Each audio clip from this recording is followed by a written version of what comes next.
Hi, hello po sa inyong lahat. Isang pagpalang araw ho ng Huwebes. Welcome ho dito sa aking YouTube channel na Eric's Vlog. At ngayong araw po na ito ay ating pag-usapan ng kaunti po yung breaking news ho kanina lamang.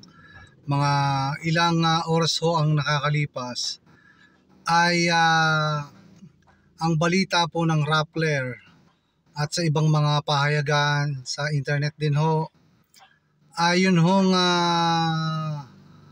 committee po sa appropriation para po sa budget next year, lalong lalo na po sa opisina ng ating Vice Presidente. Ang proposed budget po na 2 billion sana ay nabawasan na po ng 1.2 billion at lumalabas po sa report na ito ay naging 733 million na po.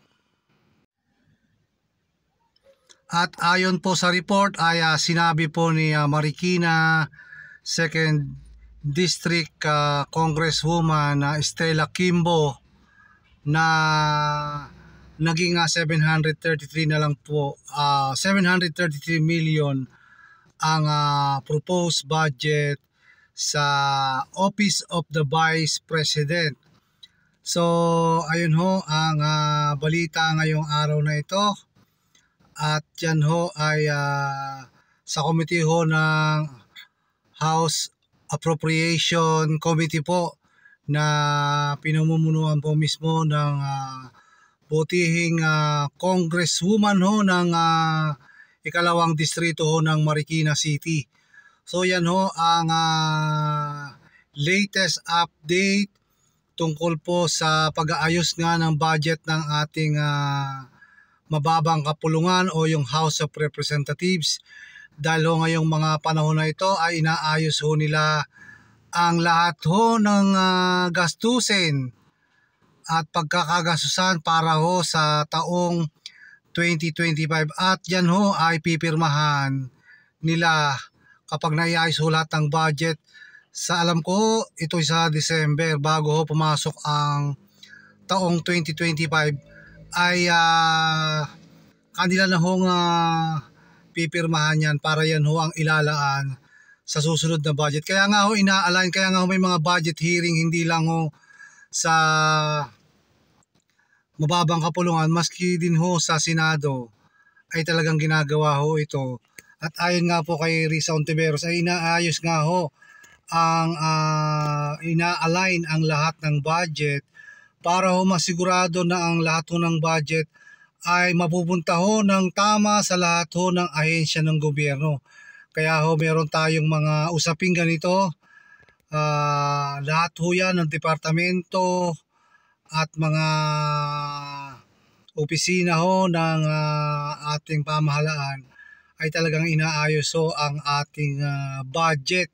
At yan ho ay napaka-importante. Alam niyo naman ho, ang lahat ng budget ho na yan ay nanggagaling ho sa buwis ng taong bayan ho at sa lahat ng mga negosyo dito. Kaya dapat lang ho na yan ay mailaan sa tamang ahensya at pagkakagasusan, at masigurado natin na yan ay mapupunta sa magandang mga proyekto at hindi ho maibubulsa ng sino man o mawawala o magiging milagro ang lahat ng pondong yan. At syempre yan ang iniiwasan, at syempre po ang pinaka main goal nila dyan ay iayos nga po. Parang sa isang negosyo din, inaayos mo yung budget kung alin ang uunahin mo pagkaagosan para tuloy-tuloy na maging maganda ang operasyon. So ganun din ho sa pamahalaan, inaayos ho ang pagkakaperahan ang budget para ho umusad ng maayos at maganda itong ating gobyerno, at lahat ho ng taong bayan ay nakatutok ho dyan sa mga issue na yan. Kaya isa pa rin po siguro ang dahilan kaya nabawasan ang budget ay may mga bagay po na gustong linawin ang ating mga congressmen, congresswoman sa mababang kapulungan, ganoon na rin po Senado, Subalit hindi ko sila makakuha ng mga tamang sagot at yun hong mga tamang paliwanag sa mga nangyari hong pagkakagastos lalo na ho dyan sa opisina ng Vice President.